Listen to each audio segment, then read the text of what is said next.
Hello friends, welcome back to my channel Simnas food world. അപ്പോൾ ഇന്ന് ഞാൻ വന്നിട്ടുള്ളത് നമുക്ക് വളരെ പെട്ടെന്ന് ഈസി ആയിട്ട് റെഡിയാക്കി എടുക്കാൻ പറ്റിയ നല്ലൊരു ഈവനിങ് സ്നാക്കിൻ്റെ റെസിപ്പി ആയിട്ടാണ്. അപ്പോൾ ഇതിൻ്റെ ഒരു പ്രത്യേകത എന്താ വെച്ചാൽ വളരെ എളുപ്പത്തിൽ നമുക്ക് റെഡിയാക്കി എടുക്കാനായിട്ട് പറ്റും കേട്ടോ. അതേസമയം നല്ല ടേസ്റ്റുള്ള ഒരു റെസിപ്പി കൂടിയാണ്. അപ്പോൾ വളരെ ഹെൽത്തി ആയിട്ടുള്ള റെസിപ്പിയാണ്. കുഞ്ഞുങ്ങൾക്കൊക്കെ എല്ലാവരും ഉണ്ടാക്കി കൊടുക്കുക. വീഡിയോ കണ്ട് ഇഷ്ടപ്പെടുകയാണെങ്കിൽ തീർച്ചയായിട്ടും ട്രൈ ചെയ്ത് നോക്കുക. ട്രൈ ചെയ്ത് നോക്കിയിട്ട് നിങ്ങളുടെ അഭിപ്രായങ്ങളൊന്ന് അറിയിക്കുക കേട്ടോ. അപ്പോൾ നമുക്ക് പെട്ടെന്ന് തന്നെ ഈ ഹെൽത്തി ആയിട്ടുള്ള സ്നാക്ക് എങ്ങനെ റെഡിയാക്കും നോക്കാം. അപ്പോൾ ഈ ഒരു സ്നാക്സ് റെഡിയാക്കാനായിട്ടുള്ള ആദ്യമായിട്ട് അതിന് വേണ്ടിയുള്ള ഇൻഗ്രീഡിയൻസ് എന്തൊക്കെയാണെന്ന് നോക്കാം. അതിനായിട്ട് ഞാനിപ്പോൾ ഇവിടെ എടുത്തിട്ടുള്ളത് അത്യാവശ്യം നന്നായിട്ട് പഴുത്ത ഒരു വലിയ നേന്ത്രപ്പഴം എടുത്തിട്ടുണ്ട്. അപ്പോൾ നല്ല പഴുത്ത പഴം ഉണ്ടെങ്കിൽ കൂടുതൽ നല്ലതായിരിക്കും കേട്ടോ. നമ്മുടെ ഈ സ്നാക്സിന് കുറച്ച് ടേസ്റ്റ് കൂടും. പിന്നെ ഞാൻ എടുത്തിട്ടുള്ളത് 2 ടേബിൾ സ്പൂണോളം പാലാണ്. അതായത് ഇളം ചൂടുള്ള പാല്, ഒരുപാട് ചൂടില്ല, എന്നാൽ നമുക്ക് കൈയൊക്കെ കുത്താൻ പാകമായിട്ടുള്ള ഇളം ചൂടുള്ള 2 ടേബിൾ സ്പൂൺ പാല് കേട്ടോ. പിന്നെ വേണ്ടത് കുറച്ച് ഡ്രൈ ഫ്രൂട്ട്സ് എടുത്തിട്ടുണ്ട്. ഡ്രൈ ഫ്രൂട്ട്സ് ഞാനിവിടെ എടുത്തിട്ടുള്ളത് കുറച്ച് അണ്ടിപ്പരിപ്പ് എടുത്തിട്ടുണ്ട്, അതുപോലെ കുറച്ച് മുന്തിരി എടുത്തിട്ടുണ്ട്. അപ്പോൾ നിങ്ങളുടെ ഇഷ്ടത്തിനനുസരിച്ച് ഈ ഡ്രൈ ഫ്രൂട്ട്സിൻ്റെ അളവ് കൂട്ടുകയോ കുറയ്ക്കുകയോ ചെയ്യാം കേട്ടോ. കൂടാതെ നിങ്ങൾക്ക് വേണമെങ്കിൽ കടല ഉണ്ടെങ്കിൽ അതെടുക്കാം. അപ്പോൾ അതൊക്കെ നിങ്ങളുടെ ഇഷ്ടത്തിനനുസരിച്ച് ചെയ്യാം. പിന്നെ ഞാനിവിടെ എടുത്തിട്ടുള്ളത് ഒരു 3 ടേബിൾ സ്പൂണോളം പഞ്ചസാരയാണ്. അപ്പോൾ പഞ്ചസാര എടുക്കുമ്പോൾ ശ്രദ്ധിക്കുക, നല്ല പഴുത്ത പഴമാണെങ്കിൽ ഏകദേശം 3 ടേബിൾ സ്പൂൺ വേണം. 3 ടേബിൾ സ്പൂൺ പഞ്ചസാര വേണം. അതല്ല, ഒരുപാട് പഴുത്തിട്ടില്ലാത്ത പഴമാണെങ്കിൽ 4 ടേബിൾ സ്പൂണോളം പഞ്ചസാര എടുക്കുക കേട്ടോ. അപ്പോൾ പഴത്തിൻ്റെ മധുരത്തിനനുസരിച്ച് പഞ്ചസാരയുടെ അളവൊന്ന് അഡ്ജസ്റ്റ് ചെയ്ത് കൊടുക്കുക. പിന്നെ ഒരു കുഞ്ഞു ഏലക്കായ എടുത്തിട്ടുണ്ട്. അപ്പോൾ ഏലക്കായുടെ പൊടി ഉണ്ട് എന്നുണ്ടെങ്കിൽ ഒരു 1/4 ടീസ്പൂൺ വേണ്ട കേട്ടോ. അതിലും കുറവ് ഏലക്കായുടെ പൊടി എടുക്കുക. പിന്നെ 2 കോഴിമുട്ട എടുത്തിട്ടുണ്ട്. അപ്പോൾ ഇതൊക്കെയാണ് ഇതിന് വേണ്ടിയിട്ടുള്ള മെയിനായിട്ടുള്ള ഇൻഗ്രീഡിയൻസ്. അപ്പോൾ നമുക്ക് പെട്ടെന്ന് തന്നെ ഇതെങ്ങനെ റെഡിയാക്കുമെന്ന് നോക്കാം. ആദ്യം നമുക്ക് ഈ പഴത്തിൻ്റെ തൊലിയൊക്കെ കളഞ്ഞ് ഇതൊന്ന് കട്ട് ചെയ്തെടുക്കണം. അപ്പോൾ കട്ട് ചെയ്യുമ്പോൾ ശ്രദ്ധിക്കുക, ഒരുപാട് വലിപ്പമുള്ള പീസായിട്ട് കട്ട് ചെയ്ത് പോകണ്ട, അതുപോലെ ഒരുപാട് ചെറിയ പീസായി പോകും കണ്ടോ. ഈ ഒരു സൈസിലൊക്കെ കട്ട് ചെയ്ത് എടുത്താലും മതിയാവും.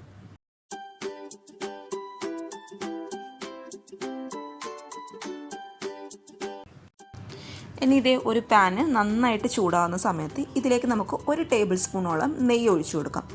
അപ്പം നെയ്യ് അത്യാവശ്യം ഒന്ന് ഉരുകി നന്നായിട്ട് ചൂടാവുന്ന സമയത്ത് നമ്മൾ നേരത്തെ എടുത്ത് വെച്ച് ഡ്രൈ ഫ്രൂട്ട്സ് നമുക്ക് ഇതിലോട്ട് ഇട്ട് കൊടുക്കാം. അപ്പോൾ ഈ ഒരു ഡ്രൈ ഫ്രൂട്ട്സ് എന്ന് പറയുമ്പോൾ ഒരുപാട് കരിഞ്ഞങ്ങ് പോകണ്ട, ഒന്ന് ചൂടാവണം. അപ്പോൾ അത് കടിക്കാനായിട്ട് കിട്ടുമ്പോഴാണ് കൂടുതൽ ടേസ്റ്റ്. അതുകൊണ്ട് ഒന്ന് ചൂടായാൽ മതി. ഒരുപാട് കരിഞ്ഞു പോയാൽ നമ്മൾ ഉണ്ടാക്കുന്ന പലഹാരത്തിൻ്റെ ടേസ്റ്റ് ആകെ മൊത്തം മാറും കേട്ടോ. അതുകൊണ്ട് ഒരുപാട് കരിഞ്ഞു പോകാൻ കാത്തു നിൽക്കരുത്. ഒന്ന് ചൂടാവുന്ന സമയത്ത് നമുക്കിത് എണ്ണയിൽ നിന്ന് അങ്ങോട്ട് മാറ്റി കൊടുക്കാം. പിന്നെ കൂടാതെ നിങ്ങൾക്ക് ഞാൻ നേരത്തെ പറഞ്ഞല്ലോ, ഡ്രൈ ഫ്രൂട്ട്സിൽ അതിന് ഈ അണ്ടിപ്പരിപ്പിനും മുന്തിരിക്കും പകരമായിട്ട് നിങ്ങൾക്ക് വേണമെങ്കിൽ ബദാം എടുക്കാം, അതുപോലെ നിലക്കടല ഉണ്ടെങ്കിൽ അതെടുക്കാം. പിന്നെ നിങ്ങൾക്ക് കഴിക്കാൻ എന്താണോ ഇഷ്ടമുള്ളത് അത്രയും എടുക്കുക. അതുപോലെ അതിൻ്റെ ക്വാണ്ടിറ്റി നിങ്ങൾക്ക് ഇഷ്ടമുള്ള അതനുസരിച്ച് കൂട്ടിക്കൊടുക്കുക കേട്ടോ. അപ്പോഴത്തെ അണ്ടിപ്പരിപ്പും മുന്തിരിയും ആ ഒരു നെയ്യിൽ നിന്ന് മാറ്റി കൊടുത്തതിന് ശേഷം അതേ നെയ്യിൽ തന്നെ കേട്ടോ, വേറെ നെയ്യ് എടുക്കേണ്ട ആവശ്യമൊന്നുമില്ല, അതേ നെയ്യിൽ തന്നെ നമ്മൾ കട്ട് ചെയ്ത് വെച്ച പഴം മുഴുവനായിട്ട് ഇട്ട് കൊടുക്കാം. ഇനി ഇതൊരു സ്പൂൺ വെച്ചിട്ട് പഴം നമുക്ക് നന്നായിട്ട് അങ്ങോട്ട് വഴറ്റിയെടുക്കാം കേട്ടോ. അപ്പോൾ തീ എപ്പോഴും ലോ ടു മീഡിയം ഫ്ലെയിമിലായിരിക്കണം. ഒരിക്കലും ഇത് കരിഞ്ഞു പോകാൻ പാടില്ല. എന്ന് വെച്ചിട്ട് നിങ്ങൾ സ്പൂണിട്ട് ഒരുപാട് അങ്ങ് ഇളക്കേണ്ട ആവശ്യമില്ല കേട്ടോ. നമ്മുടെ പഴം പെട്ടെന്ന് അങ്ങ് ഉടഞ്ഞു പോകാൻ ചാൻസ് ഉണ്ട്. ചൂടാകുമ്പോൾ നമുക്ക് ഈ പലഹാരം കഴിക്കുമ്പോൾ പഴം ഒന്ന് കടിക്കാനായിട്ട് കിട്ടണം. അതാണ് അതിൻ്റെ കറക്റ്റ് ടേസ്റ്റ് എന്ന് പറയുന്നത് കേട്ടോ. അപ്പോൾ വളരെ എളുപ്പത്തിൽ നമുക്ക് റെഡിയാക്കി എടുക്കാൻ പറ്റിയ നല്ലൊരു പലഹാരമാണ്. കൂടാതെ നല്ല ഹെൽത്തി ആയിട്ടുള്ള കുഞ്ഞുങ്ങൾക്കൊക്കെ പെട്ടെന്ന് ഉണ്ടാക്കി കൊടുക്കാൻ പറ്റിയ നല്ലൊരു പലഹാരം കൂടിയാണ് കേട്ടോ. പിന്നെ ഇതൊരു ഇഫ്താർ സ്പെഷ്യൽ ഒരു ഡിഷും കൂടിയാണ് കേട്ടോ. അപ്പോൾ എല്ലാവരും ഒന്ന് ട്രൈ ചെയ്ത് നോക്കണേ.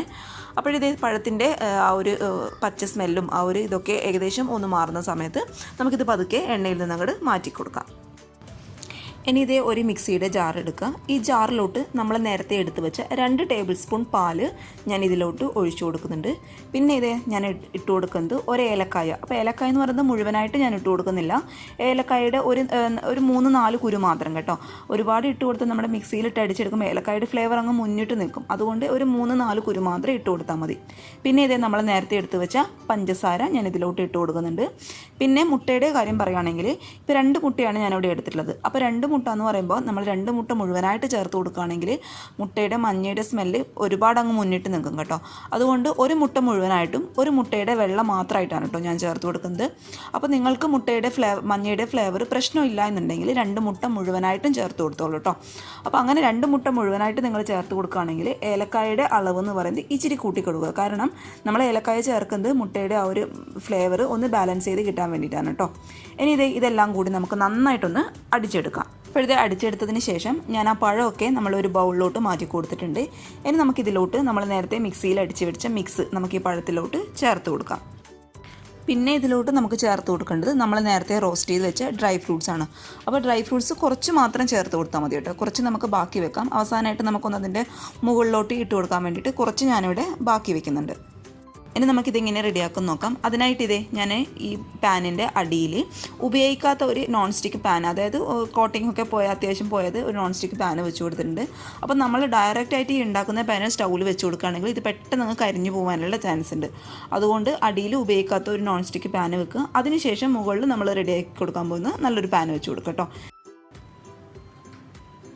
ഇനി ആ നെയ്യ് ഒന്ന് ചൂടാവുന്ന സമയത്ത് നമ്മൾ നേരത്തെ മിക്സ് ചെയ്ത് വെച്ച പഴത്തിൻ്റെയും മുട്ടയുടെയും ആ ഒരു മിക്സ് നമുക്ക് ഇതിലോട്ട് ഒഴിച്ചു കൊടുക്കാം. അപ്പോൾ തീ എന്ന് പറയുന്നത് ലോ ടു മീഡിയം ഫ്ലെയിമിലായിരിക്കണം, ഹൈ ഫ്ലെയിമിൽ ഒരിക്കലും വെക്കാൻ പാടില്ല. ഇനി ഇത് 20 മിനിറ്റ് നമുക്ക് നന്നായിട്ടൊന്ന് അടച്ച് വയ്ക്കാം. അപ്പോൾ ഏകദേശം 10 മിനിറ്റ് കഴിയുന്ന സമയത്ത് നമ്മൾ ഒഴിച്ചു കൊടുത്ത് ഇതൊന്ന് സെറ്റായിട്ട് വന്നിട്ടുണ്ട്. അതിനുശേഷം നമ്മൾ നേരത്തെ ബാക്കി വെച്ച ഡ്രൈ ഫ്രൂട്ട്സ് നമുക്കിതിൻ്റെ മുകളിലോട്ടായിട്ട് ഇട്ട് കൊടുക്കാം കേട്ടോ. ഫസ്റ്റ് നമ്മൾ ആദ്യം ഇട്ട് കൊടുക്കുകയാണെങ്കിൽ ഈ ഡ്രൈ ഫ്രൂട്ട്സൊക്കെ അടിയിലോട്ട് പോകാനുള്ള ചാൻസ് ഉണ്ട്. അതുകൊണ്ട് ഒന്ന് സെറ്റായതിന് ശേഷം മാത്രം, അതായത് ഒരു 10 മിനിറ്റ് കഴിഞ്ഞതിന് ശേഷം മാത്രം നമ്മൾ ബാക്കി വെച്ച ഡ്രൈ ഫ്രൂട്ട്സ് ഇതിൻ്റെ മുകളിലോട്ടായിട്ടൊന്ന് വിതറി കൊടുക്കുക. ഏകദേശം ഒരു 20 മിനിറ്റ് ആയിട്ടുണ്ട്. ഇത് നമ്മുടെ ഈ ഒരു പലഹാരമൊക്കെ നന്നായിട്ട് വെന്തിട്ടുണ്ട്. അപ്പോൾ വെന്തിട്ടൊന്ന് ഉറപ്പ് വരുത്താൻ വേണ്ടിയിട്ട് ഒരു സ്പൂണോ അല്ലെങ്കിൽ ഒരു ഫോർക്കോ വെച്ചിട്ട് ഒന്ന് കുത്തി നോക്കുക കേട്ടോ. അത് ക്ലിയർ ആയിട്ട് വരികയാണെങ്കിൽ നമ്മുടെ പലഹാരം കറക്റ്റായിട്ട് വെന്തിട്ടുണ്ടെന്നാണ് കേട്ടോ അർത്ഥം. അപ്പോൾ ഇതിൻ്റെ മുകൾ ഭാഗമൊക്കെ ഒരു പത പോലെ കാണുന്നത് വേവാത്തതും ഉണ്ടല്ലോ കേട്ടോ. നമ്മൾ പാലും മുട്ടയൊക്കെ മിക്സിയിൽ അടിച്ചെടുത്തത് കൊണ്ടാണ് ആ ഒരു എന്താ പറയുക ഒരു പത പോലെ കാണുന്നത്, അല്ലാത്തത് അത് വേവാത്തത് കൊണ്ടല്ല. ഇനി നമുക്കിത് പതുക്കെ ഈ ഒരു പാനിൽ നിന്ന് മാറ്റി കൊടുക്കാം. അപ്പോഴത്തെ നമ്മുടെ ഒരു സ്നാക്സിൻ്റെ ചൂട് അത്യാവശ്യം ഒന്ന് മാറുന്ന സമയത്ത് ഇതേ കട്ട് ചെയ്തിട്ട് ഉപയോഗിക്കുക. നല്ലൊരു അടിപൊളിയായിട്ടുള്ള സ്നാക്സാണ് കേട്ടോ. എല്ലാവരും തീർച്ചയായിട്ടും ഉണ്ടാക്കി നോക്കുക. കുട്ടികൾക്കൊക്കെ നമുക്ക് ഹെൽത്തി ആയിട്ട് കൊടുക്കാൻ പറ്റിയ നല്ലൊരു വിഭവമാണ്. തീർച്ചയായിട്ടും ഉണ്ടാക്കണം. പിന്നെ സ്കൂളൊക്കെ വിട്ട് വരുന്ന കുഞ്ഞുങ്ങൾക്ക് നമുക്ക് വളരെ പെട്ടെന്ന് റെഡിയാക്കി കൊടുക്കാൻ പറ്റിയ നല്ലൊരു റെസിപ്പി ആട്ടോ. അപ്പോൾ എല്ലാവരും ഒന്ന് ട്രൈ ചെയ്ത് നോക്കുക. നമ്മുടെ അണ്ടിപ്പരിപ്പിൻ്റെയും പഴത്തിൻ്റെയും മുട്ടയുടെയും ടേസ്റ്റൊക്കെ മുന്നിട്ട് നിൽക്കുന്ന നല്ലൊരു സ്വീറ്റ് ആയിട്ടുള്ള റെസിപ്പിയാണ്. അപ്പോൾ എല്ലാവരും ട്രൈ ചെയ്ത് നോക്കിയിട്ട് അഭിപ്രായങ്ങളൊക്കെ അറിയിക്കുക. അതുപോലെ ചാനലിൻ്റെ വീഡിയോസൊക്കെ കണ്ട് ഇഷ്ടപ്പെടുകയാണെങ്കിൽ ലൈക്ക് ചെയ്യാനും ഷെയർ ചെയ്യാനും സബ്സ്ക്രൈബ് ചെയ്ത് തൊട്ടടുത്തുള്ള കുഞ്ഞ് ബെല്ലൈക്കൻ കൂടി എനേബിൾ ചെയ്യുകയാണെങ്കിൽ ഇതുപോലെയുള്ള നല്ല നല്ല വീഡിയോസ് ഞാൻ ഇടുമ്പോൾ നിങ്ങൾക്ക് പെട്ടെന്ന് നോട്ടിഫിക്കേഷനായിട്ട് വരും. അപ്പോൾ അടുത്തൊരു നല്ല വീഡിയോ ആയിട്ട് കാണും വരെ thank you for watching Simnas food world. By.